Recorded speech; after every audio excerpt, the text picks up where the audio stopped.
you mentioned this question in your TED Talk is the two possibilities of the universe being full of life and the universe being empty and we're the only life in the universe.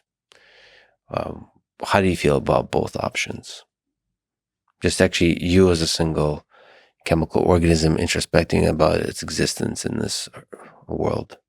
It's having a planet full of life is interesting because we talked about life being all about chemistry exploring solutions. Mhm. And having solutions in front of you is great. It's beneficial, right? Solutions being different organisms, like other humans, you see them as the solutions to a chemistry problem. Different.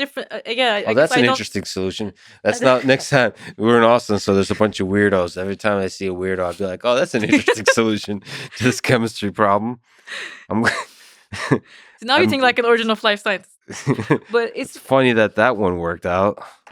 Let's see where else it goes. But having this emptiness and the unpredictability of uncovering a novel solution can also have its own benefits, and we should be open to what other solutions might be out there and exploring those solutions. Oh, to different chemistry problems. So that's what you see. Problems. You see the other planets out there as different chemistry problems. To their own local environment, yes. So how many chemistry problems have solutions that are lifelike to you out there in the universe? It's a wide open palette if you think about it. I don't quite know. We know the chemistry is chemistry. I don't think the chemistry will be different elsewhere. But again, what is selected by chemistry will be determined by the environment, most likely. See, I think there's life everywhere out there. So there's a guy named Nick Lane whose gut, and it's interesting to me, I wonder what you think about it, is his gut is there's life everywhere out there, but it stops at like the bacteria stage. So he says the eukaryotes is like the biggest invention and the hardest one. I wonder if he thinks that's an accidental outcome. If he thinks that's inevitable, I wonder what that means. But it's a likely possibility that the bacterial or microbial life is definitely more attainable. So that's a weird world where our entire galaxy just has bacteria everywhere. So if you don't like microbes, you are on the wrong planet. No, I know. Yeah, and viruses. I don't know which one there's more of, but they're both, and most of them are like productive. They're fascinating. They do everything for us. If you don't like microbes, you're on the wrong planet. You're full of good lines. Okay, right. I just can't. There's like an imperative to the whole thing. To me, the origin is the hard question. But once it gets going, I just don't see. Go ahead. It seems like it's constantly creating more intelligent things, more fascinating, complex things. They're able to solve. That's a very interesting. Like I definitely agree that the initial steps may be the ultimate determinants. That once you cannot stop it once it starts. It's possible, right? And I just have never unearthed. Maybe, I just. Whenever I see life, it seems to flourish everywhere. The thing is, the only thing I haven't seen is the start of it. Exactly. But and how are we going to understand that if we don't do origin of life science? I mean, that's the question here isn't exactly our ability to recapitulate everything that happened in the exact way that it happened, right? This is about what can happen rather than, or maybe how. You think it's possible to study the origin of language using English? So, like, there's a very particular chemistry here. There's a particular set of assumptions, understanding about what life is, what everything is. Our perception of reality is very specifically constructed through the evolutionary process. I wonder if it's possible to get to some first principles, deep understanding of how life originates in such a way that you can actually construct it on other planets. Ultimately, it feels like if you're doing it in the lab on Earth, you're always going to be using some aspect of the life that's already here. So that's what I sort of talked about in my talk as well. And Everyone should go watch the TED Talks. Very good. The annoying thing to me about TED Talks, I guess that's by design, is they're too short. It's like, come on. and did you know that there's no prompter involved? There's no wait, there is or There there's isn't. Yeah, you have to memorize stuff. It's and It must be a thanks to my grueling process. amazing editor who probably is watching this too, David Bielo, that Yeah. it was very, very helpful. But I Very would say that professional organization. I like this podcast. It's a very professional organization. I respect that medium. Yeah. Anyway, in the TED Talk about life creating life. so there's a likely scenario that once we understand how life as a chemical system is capable of formulating its own expression and generating a memory and manages its existence on a planetary body for billions of years. Once we understand what conditions gave rise to that, we may be very likely to understand whether a different planet also be likely to instigate its own chemical revolution if it was provided by through some missing ingredients. You can think of it as a sending fertilizer to a different planet that is missing its own chemical composition or lacking, or that it needs more of what it has. The difference between making that planet Earth-like, this is not what that's about. We're not talking about terraforming, or we're not talking about turning that planet into Earth-like system. We are talking about first understanding that planet, studying its chemistry, studying its properties well enough to understand whether it is close to its own chemical revolution, and maybe giving it that extra nudge. So this is obviously a pretty big speculation and suggestion, and it's a very interesting proposition because this is a yes or no question, right? This is the ultimate would you rather. And I think it says a lot about the perception of the person who's answering this question. That if the answer is no, no, no, absolutely not, that's not something we want to do, I want to know why that is the case. So just to be clear, what we're talking about is looking at the chemical cocktail of a particular planet. Yes. And having tasting it and seeing what's missing. So having a very systematic, rigorous scientific process of understanding what is missing. Not what is missing in terms of to make it Earth-like, but what is missing in order to be sufficiently have the spark or the capacity of the spark to launch the revolution, the evolutionary process. Exactly. And then the question is, do we want to then complete the cocktail? The proposition is to also make us think that we will likely have this capacity at some point, especially when we understand origin of life better and better, right? So we will be asking ourselves this question. I guess I wanted to bring this to daylight a little bit because maybe in 10, 20 years, maybe more. So you wanted to ask the ethical question, should we basically start life elsewhere on another planet? Or enable the chemical capacity of that planet, that it may one day itself get there. Okay, so for me, the answer is yes. So if you were to try to argue against my yes, what would you say? Why not? What's the worst that can happen if we seed another planet with life? What are the things we should think about? Is your main concern a chemical biological one, or is it an ethical one? What do you think about? Well, the worst thing that can happen is that it wouldn't work, right? So that it's not likely. It's not likely that an attempt like this would work. That's probably because how do you? So? You gotta be very. You have to have an understanding that I don't think we have just yet. I see, because if it doesn't work, then we could try again, right? To me, the worst case, the thing I would be worried about is we create life. I mean, the same stuff I worry about, like with plants, is things that might have a conscious experience. And then the dark aspect of life is increasingly complex life. Maybe I'm anthropomorphizing, but it seems to have the capacity to suffer. Huh. And so we're creating something.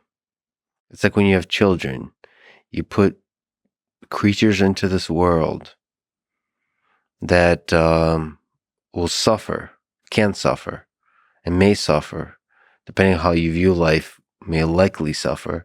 And so now you carry this responsibility for doing your best to alleviate any suffering they might go through.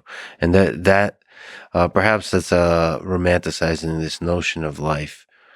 Perhaps bacteria are not capable of suffering, but perhaps it'll create more complex life forms that would be able to suffer. And that feels like a responsibility as well. Of course, other people would be concerned. The more obvious concern is like, well, you just created a life form. How do you know it's not going to be a super deadly virus that somehow is able to hurt humans? Yeah, my concern is more, I feel like that's a solvable problem.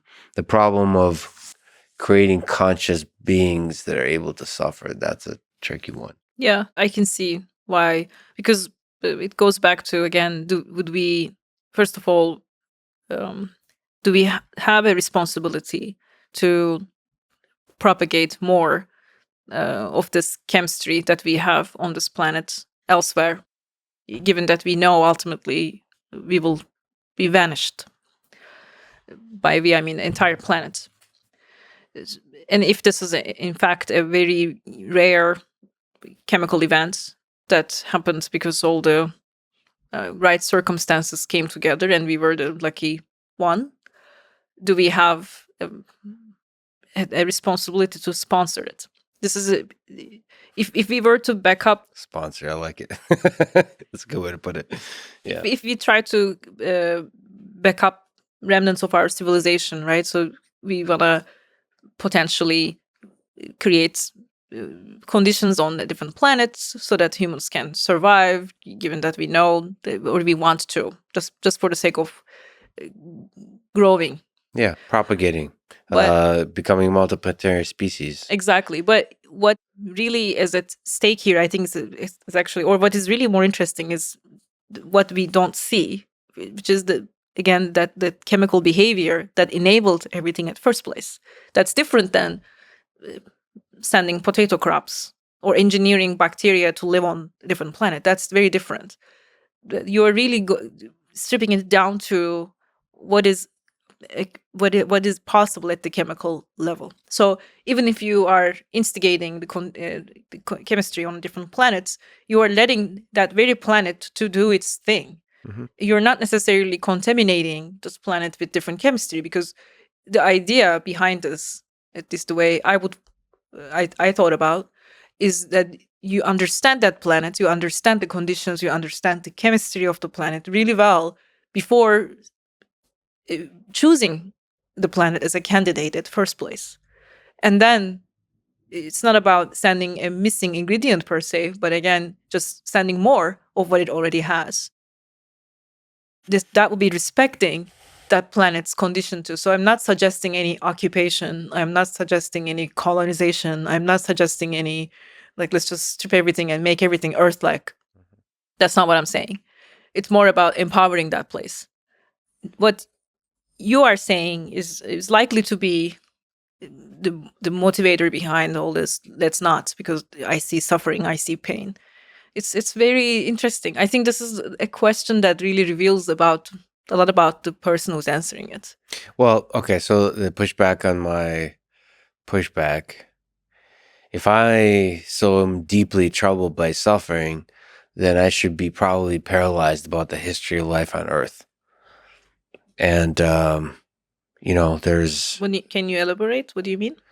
most of life who's ever lived suffered in ways that are almost unimaginable to me. You mean like our own species? Our own species and before, and animals living today. And we're not even talking about factory farms. were just animals living in extreme poverty in the jungle. You don't. People think like in the natural environment, animals live in a happy place. No, it's a brutal place of desperately trying to survive, of desperately trying to look for food. Yeah. And it's just like all of that life, that's just mammals. And we understand mammals, but like throughout like trillions of organisms that led up to those mammals and the organisms living everywhere, like even bacteria, there's death everywhere. So maybe this idea of death, this idea of suffering is actually this thing that we see as a bug is actually a feature. I don't think suffering is a linear property like that with life. And I may be with Nick Lane on this one, that the likeliness of anything similar to what we got here evolving in another planetary body, I think is quite low. Where would you say is the biggest unlikely thing? Do you mean humans, or do you mean even multicellular organisms? Probably multicellularity. It's but I understand the both sides of the equation, right? In one level, I can see that we may not have any other choice but to back up this chemistry somewhere else. Yeah. So you would be saving. It's the ultimate saving, or the record our own record. It's not about, yes, let's also save Beatles and all the amazing songs, but this would be the ultimate repository of life. But I can also see your point of view, for sure. It's really interesting. So like, don't see the plant with a missing ingredient. Try to understand what the ingredients it has. Is it possible to construct life? For me, from a computer person, it just feels like something that could be solved computationally. We can learn from the mistakes that we've done here and aspire not to repeat them. It is possible. We do amazing things as humans. There's a lot of suffering, but there's also a lot of beauty. And we could choose what we want to be, or what we want to see, right? So these attempts need not to come from a place of fear, but it can come from a piece of hope and love. I think we're just very recently figuring out stuff like we've even just a century ago, we're doing atrocities that weren't seen as atrocities at the time. I mean, I think we're learning very quickly of what is right and wrong. Yes. And I work with a lot of, maybe because I'm at the university, I get to teach young people every day. Even at the time of 4 year or few years, you see generational difference already unfolding in front of you. And maybe that's why I see hope, because I think what we get to interact with in classrooms every year is just getting better. They are aware of issues in a way that I sure wasn't at their age. In some levels I was, but in many levels I didn't think about. I wasn't concerned of the problems. Well, they maybe have to be concerned because it's hitting the reality, is hitting them hard. But younger people are not afraid of these things. An 18-year-old can face these brutal facts about the planet in ways that I don't think any other generation before them did. Yeah, it's super cool. And like there's all these cool technologies that aid in the process of a human being being able to see the truth at deeper levels. Like, Wikipedia and just the internet in general is enabling education at a level that was unimaginable before the internet. Yes. And I think space exploration, even contemplating about these possibilities, ultimately, and I will emphasize this again, should make us think about our own place in the universe. If we are alone, that is quite fascinating. And we definitely have a responsibility to guard what we got better and protect it better and don't take it for granted. If we are not the only one, that's also a lot of responsibility to understand what else is out there. So either proposition, as famously being told, is fascinating. But as a scientist, I think, and I think that's the general behavior. Maybe not. My fellow scientists listening to this can correct me if they aren't like this. But you need to have a level of optimism and hope. That's something that things are worth working for. worth dreaming, worth imagining, and we cannot just have fear of suffering or fear of pain stopping us from doing marvelous things. I've talked to quite a few people in my life who've gotten a lot of shit done, have helped a lot of people, and I don't know a single one of them who's not an optimist. Now, there's a place for critics and cynicism in this world, but in terms of actually building things and creating things in this world that help a lot of people, I think optimism is a requirement, is a precondition in almost all cases, in my limited, humble human experience. But I tend to, when I look out there, think that aliens are everywhere. I think to me, I have a humility about, I tend to see us humans as being very limited cognitively. Like there's so many things we don't understand. I think eventually we'll understand. Of course, we don't know this, but my gut says we'll understand that alien signals and life has been all around us, and we're too dumb to see it. Like whatever life is, whatever the life force is, whatever consciousness is, whatever intelligence, whatever the mechanism that led to the origin of life on Earth was everywhere, and we were just too dumb to see it. It's in the physics. It's somewhere. We'll find it somewhere in the physics. I think that's one of the most humbling parts of also being a scientist, that we know that we never know for sure. And for the outsiders, perhaps that may be a very um, strange way of living, especially when your pursue is about creating knowledge, and that you'll know that what you created can also be, and hopefully will be, disproven, so that another level will rise. Um, and I think we've seen that this lack of maybe connection between the approach to science or knowledge versus folks who are maybe not thinking about these problems every day, that we are okay with being wrong. That's, in fact, we know that that's the only way to push the limits of knowledge. How do you think life originated on Earth? We've talked about this a bit. Do you have a gut feeling about? First of all, actually, even to step back, do you think, because you were like flirting with this idea, did the translation mechanism came before life?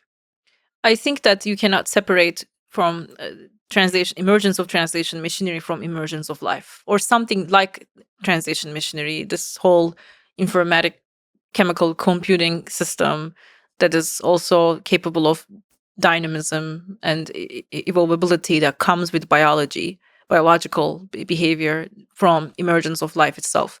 We've definitely took a lot of steps towards understanding origins. We are able to create molecules from right environments, lightning, heat, and you make amino acids. So we are able to create the building blocks, the Miller Urey experiment. That's now like 60 years ago.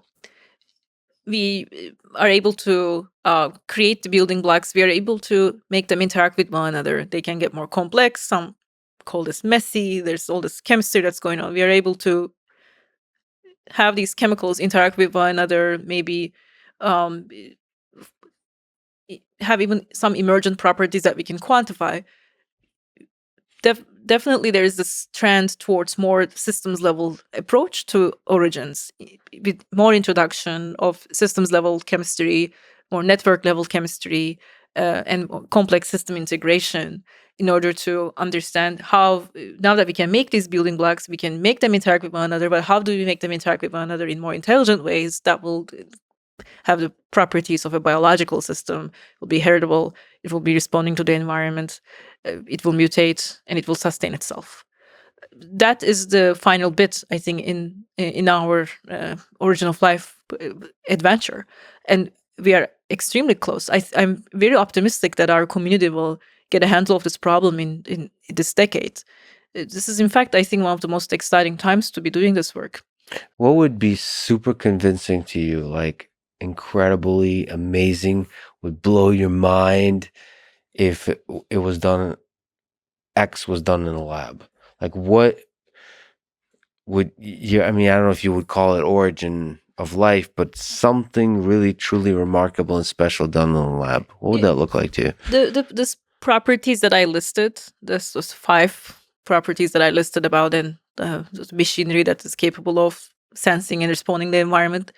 If we can, I would imagine it's similar to Miller-Urey experiment where they only sparked in particular environmental forces and were able to produce a chemical that is important for life, or a mix of chemicals important for life, or building blocks rather.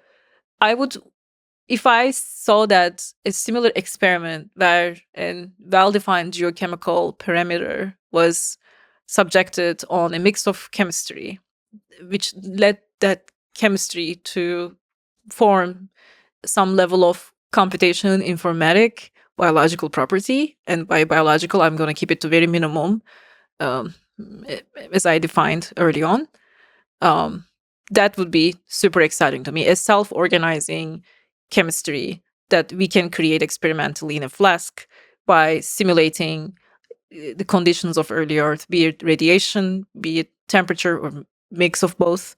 That would be very cool. And doing all the 5, the chemical, physical, informatic, computational, biology. Yes. So like simulation and a computer would not be good enough. It would be great because they help to understand the parameters, maybe formulate, maybe quantify, create models, but ultimately you need to experiment. Unless it's quantum mechanical simulation, but that's going to be extremely difficult. So simulating from the physics up, that's going to be very, because you're going to have to simulate the physical, the chemical, the informatic. I mean, honestly, it's very difficult to start the quantum mechanics and end up in biology all through simulation. Yep. But the stuff that DeepMind did with AlphaFold and protein folding is really inspiring. It's inspiring in that you're able to solve a difficult biology problem. Yeah, absolutely. That's why there's definitely a lot of benefit to those models, predictions, because they at least help the experimentalist to come up with the priors and parameterize things better, maybe eliminate very obvious dead ends early on, given that experiments take such a long time and it's a huge investment. And no one's a better experimentalist than nature. So let me ask you perhaps a depressing, sad for you question. You really want to make me sad. You're not going to win. No, I know. There's a flame of optimism in you that will never be extinguished.